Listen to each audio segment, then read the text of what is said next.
Good afternoon বন্ধুরা। আজকে Sunday মানে ফান্ডে। তা কি করব, ছেলের এক্সাম চলছে।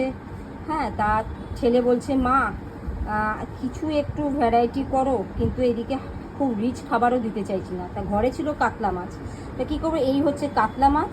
হ্যাঁ, এই লেবুর রস দিয়ে নুন আর লঙ্কার গুঁড়ো দিয়ে ম্যারিনেশন করে রেখে দিয়ে এটাকে ফ্রাই করেছি। ঠিক আছে, আছে সঙ্গে টক দই, আদার রস, সল্ট, একটা হাফ টমেটো, যদি লাগে দেবো, না লাগলে দেবো না।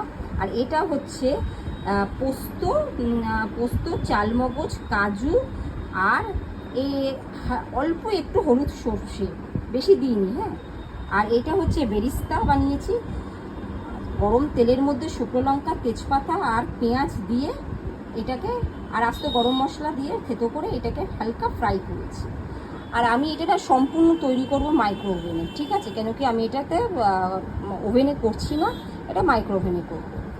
আর টক দইতে তো সঙ্গে অবশ্যই লাগবে, কেন কি যেহেতু টক দই মানে দই কাতলা হচ্ছে সেজন্য। আর একটু আদার রস এখান থেকে নেব। তো এই সল্ট দিয়ে এবার এই তৈরি হয়ে যাচ্ছে আজকের দই কাতলা। আপনারা তো সবাই ভালো পারেন, কিন্তু আমিও কিভাবে তৈরি করছি আজকে আপনাদের সেটা তুলে ধরব।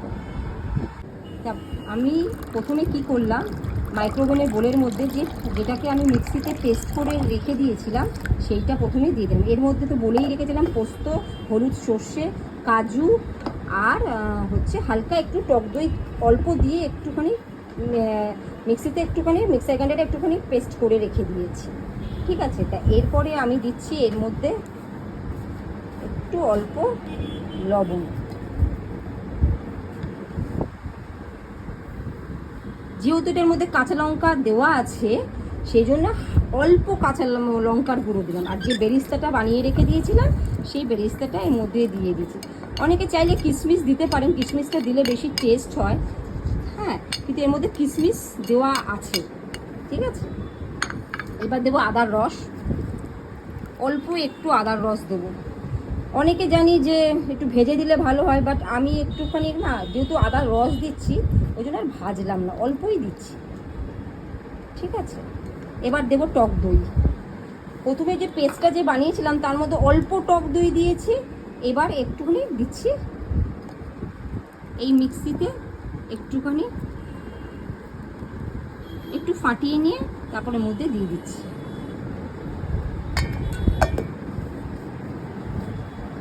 আর মানে সিম্পল রান্না, বেশি কিছু দিয়ে এই রান্নাটা করা হচ্ছে না। কেন কি বেশি কিছু দিয়ে রান্নাটা করলে না কি হবে, বেশি রিচ হয়ে যাবে। আর আমার যেহেতু ছেলের এক্সাম, আমি বেশি রিচ করতেও চাইছি না। বেশি রিচ করলেই না তখন এইটা না তাহলে আর হালকা হলো কি করে। এই যে টক দইটা একটু দিয়ে দিলাম। আমরা জানি আপনারা অন্যরকম করেন, আমি না যেরকম করি, যেটা খুব টেস্ট হয় সেই হিসেবেই আমি এটা করি। ঠিক আছে, বেশি কিছু করলে না কী হবে, ভালো লাগে না। আবার অনেকে অনেক রকমভাবে করে, কিন্তু আমি যেটা মনে করি সেটাই আমি করলাম, আপনাদের সামনে তুলে ধরছি। আচ্ছা, টমেটো কাটা আছে, এবার টমেটো এবারে ফিশগুলো আমি দিয়ে দিচ্ছি।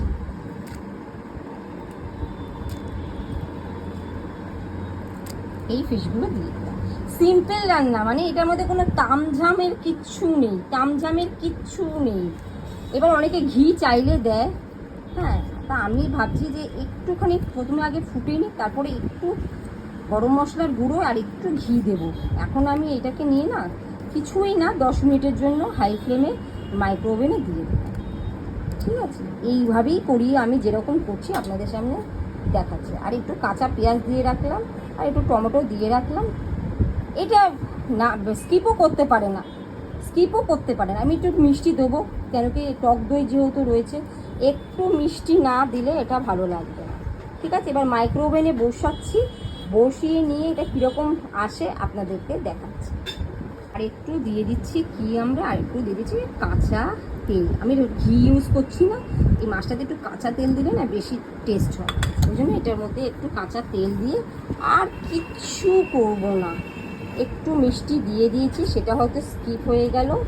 আর কিচ্ছু না, এবার মাইক্রো ওভেনে 10 মিনিটসের জন্য হাই ফ্লেমে দিয়ে দেবো, আর কিচ্ছু করতে হবে না। এবার আফটার কি হয়ে আসে আপনাদের সামনে এটা তুলে ধরবো। কাঁচা লঙ্কা যেহেতু দিলাম না, কাঁচা লঙ্কা আমার মিক্সিতে যখন আমি করেছিলাম তখন আমি কাঁচা লঙ্কা বেটে দিয়ে দিয়েছি। এই হাই ফ্লেমে দিয়ে দিলাম মাইক্রোওভেনে 10 মিনিটসের জন্য। হাই ফ্লেমে 10 মিনিট এবার হবে। আফটার 10 মিনিট পর মাছটাকে একটু উল্টে আবার 5 মিনিটের জন্য দেবো, ঠিক আছে? আজ পুরোটা হয়ে আপনাদের দেখাচ্ছি। বন্ধুরা, এটা মাইক্রোওভেনে করে ঠিক এই রকম এসেছে, টেক্সচারটা খুব ইয়ামি টাইপের এসছে। আমার মনে হয় যে আপনারা একবার আমার মতো এইরকম করে একবার ট্রাই করুন। দেখেছেন কত মানে ক্রিমি ভাব টেক্সচারটা এসছে, এই দেখুন। আর এইটা মাছটাকে আমার মনে হয় না আর বেশি উল্টাতে হবে। এমনি কাতলা মাছ তো ভাজা ছিল, তো হালকা একটুখানি মাস্টার্ড অয়েলে আমি একটু ফ্রাই করে নিয়েছিলাম, তো টেক্সচারটা দেখেছেন কি সুন্দর এসছে। একবার করে খান, আমি এটা বহুবার করেছি, আমার ছেলের ভীষণ ভালো ফেভারিট, তার জন্য ওর কথা মাথায় রেখেই আমি এইটা রান্নাটা করলাম। একবার আপনারা করে দেখুন, খুব ভালো লাগবে। এটা যখন করবেন মানে আমি যা যা করেছি সেই রকম, এবার আপনারা যেটা মনে করবেন স্কিপ করবেন সেটা স্কিপ করতেই পারেন, কিন্তু এটা মাইক্রোওভেনই করবেন, অন্য কোনো কিছু দিয়ে করবেন না। দেখবেন কেমন লাগে আমাকে একটু জানাবেন, খুব ভালো লাগবে, আমার মনে হয় খুব ভালো লাগবে। সানডে একদম জমে ক্ষীর। এটা আপনি ফ্রাইড রাইস বা নর্মাল প্লেন রাইস দিয়েও খেতে পারেন, বা অনেকে থাকে না একটু পরোটা ফরোটা খেতে ভালোবাসে, তারাও পারে। Thank you so much.